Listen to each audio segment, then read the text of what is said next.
Peggy 16. Ma poupée Nicole. Quand j'étais petite, je passais mes mercredis chez ma grand-mère.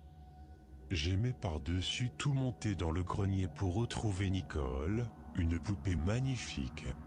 Le jouet favori de ma mère étant petite. J'aime cette poupée, son visage de porcelaine, ses cheveux bruns légèrement frisés, sa robe de dentelle fine. Je l'aime tellement, je voudrais qu'elle soit à moi. Mes grands-mères refusent qu'elle quitte le grenier sous prétexte qu'elle est trop fragile et que je suis trop jeune. Mais aujourd'hui j'ai 17 ans, je suis grande et j'ai décidé d'emporter Nicole à la maison. Grand-mère ne s'en apercevra pas de toute façon, elle ne peut plus monter au grenier à cause de ses genoux. J'ai élaboré un plan pour m'emparer de mon trésor au nez et à la barbe de grand-mère, et aujourd'hui je le mets à exécution. Ma mère emmène grand-mère faire des courses. Je me retrouve seul chez elle avec le champ libre. Vite, direction le vieux grenier. J'avale les marches deux à deux, muet par un sentiment de peur et d'excitation. J'ai une boule au ventre, mes mains tremblent et ma respiration se fait plus rapide. C'est un vol que je commets. Non. De toute façon, grand-mère aurait fini par céder et me l'aurait offerte. Je ne fais qu'anticiper ses actes. J'arrive enfin, ces marches m'ont semblé interminables. Je suis un peu essoufflé. Sûrement à cause du stress. Le grenier est sombre, il n'y a jamais eu d'électricité dans cette pièce. L'unique source de lumière provient d'une lucarne partiellement couverte d'un drap. Seuls quelques rayons aveuglants filtrent à travers ce linceul, ils sont tout juste suffisants pour effacer les ténèbres et transformer les ombres immobiles en objets réels. Ce grenier est bien rempli. D'accord. Je me mets en quête de la poupée parmi les formes se découpant dans l'obscurité et les ombres rebelles. Enfin, elle apparaît. La voici, assise sur une grande malle rouge. Elle m'attend, immobile, me fixant de ses yeux de verre. La poussière s'est accumulée au fil des années. Je commence à épousseter les vêtements de la poupée, puis ses cheveux. C'est alors qu'un détail m'interpelle. En examinant la tête de plus près, je remarque une sorte de pli sur les cheveux et une marque sur la tempe, semblable à de la colle sèche et sombre. Ces marques semblent avoir été laissées par un couvre-chef. La poupée doit avoir un chapeau. Quelle nouvelle! Si je retrouve ce chapeau, la poupée n'en sera que plus belle. Ravi de cette découverte, je pars à la recherche du trésor. Je remue l'opacité du grenier, retourne les fripes, ouvre les boîtes. Rien. Seule la poussière qui s'élève au fur et à mesure de mes recherches. J'abandonne. Dommage. Je me dirige vers la poupée, la soulève. Elle est si légère. Point de suspension. Pourquoi n'y ai-je pas pensé? La malle rouge. Mais oui, toutes les affaires de Nicole doivent s'y trouver. Seulement, il faut une clé pour l'ouvrir. Je ne veux pas abandonner aussi près du but. Il doit y avoir un moyen d'ouvrir cette malle. J'examine le coffre et remarque que les gonds sont simples à démonter. Je me mets au travail et en quelques minutes la malle se délivre enfin ses secrets. Un fabuleux trésor apparaît devant mes yeux ébahis. Des robes de dentelle, une dinette en porcelaine, quelques peluches vieillissantes. Mais pas la moindre trace d'un chapeau. Je poursuis mes recherches. Au fond de la malle, je tombe sur un tas de tissus teintés de marron et de rouge. Les tissus sont rêches, comme si de la peinture avait séché dessus. Je tire un morceau et l'étends devant moi. Ce bout de tissu se révèle être un t-shirt sale, moucheté de taches sombres avec une petite fleur brodée. Le même genre de vêtements que portait ma mère quand elle était enfant. J'attrape à bras le corps ce tas de tissu pour le sortir de la malle. Au moment où je le soulève, j'entends tomber quelque chose sur le sol. Je me penche. Je ne distingue qu'une forme dans le noir. J'étends le bras dans les ténèbres pour me saisir de l'objet. Il s'agit d'un carnet d'écolier portant le nom de ma mère. Cédant à la curiosité, je l'ouvre et commence à le lire. Les premières pages contiennent des exercices d'écriture, des dictées et des problèmes de calcul. Puis l'écriture change. Les pages sont remplies de mots très serrés rendant la lecture difficile et la pénombre du grenier n'arrange rien. Néanmoins, je parviens à déchiffrer ces pages. Je veux vivre. J'ai peur de mourir. Je ne veux pas mourir. J'ai réussi à lui voler son carnet et son crayon.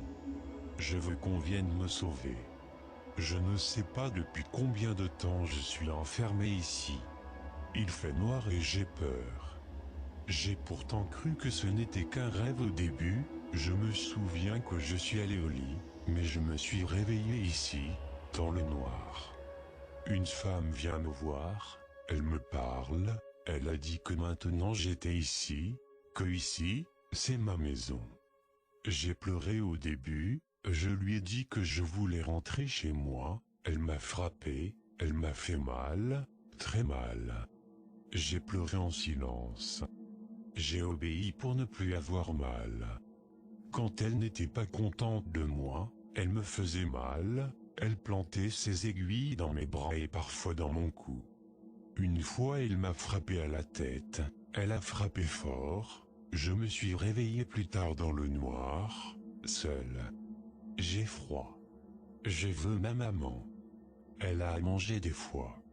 Elle me parlait si elle est contente de moi et si je suis sage, je peux manger. J'ai obéi parce que j'avais faim. Je n'arrive plus à pleurer pourtant mon cœur me fait mal, mes bras aussi. Elle est venue. Elle avait des vêtements bizarres pour moi. Elle a dit d'être sage et de mettre la robe. J'ai obéi parce que je ne voulais pas avoir mal. Puis elle est venue avec une petite fille triste. Elle l'a laissée avec moi. J'avais moins peur avec elle. Elle a parlé, elle a dit qu'elle voulait jouer. J'ai dit oui pour ne plus être seul. Elle voulait jouer à la poupée, mais il n'y en avait pas. Alors elle a dit que je serais la poupée et elle sera la maman. Je veux ma maman. Je veux ma maison.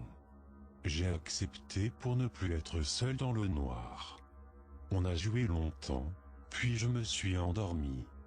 À mon réveil, la petite fille n'était plus là. J'ai pleuré. J'avais peur seul dans le noir. Elle est venue et elle m'a fait mal. Elle a dit que j'avais été méchante et désobéissante. Elle m'a fait mal en parlant. Elle a dit que je ne devais pas parler, pas bouger surtout, obéir. La petite fille est revenue. Elle avait l'air triste encore. Elle m'a prise dans ses bras. Je n'ai pas bougé parce que j'avais peur. Je n'ai pas bougé parce que je ne voulais pas avoir mal. On a joué à la poupée. Puis elle est partie. La petite fille est revenue plusieurs fois. Parfois elle amenait à manger. Mais ça n'était jamais assez pour moi. J'ai faim. J'ai froid. Maman. Une autre fille est venue. Elle pleurait doucement. Ses lèvres étaient bizarres, grosses et un peu bleues. Elle est arrivée en même temps que cette autre fille. Elle l'a installée à côté de moi, puis elle est partie. La fille n'a pas bougé, elle ne m'a pas regardé. La petite fille triste est revenue. Nous avons joué ensemble, la fille à côté de moi tremblait. Le lendemain, la fille à côté de moi dormait encore. Elle ne sanglotait plus. Elle est venue, elle a pris la fille à côté de moi dans ses bras et elle est partie.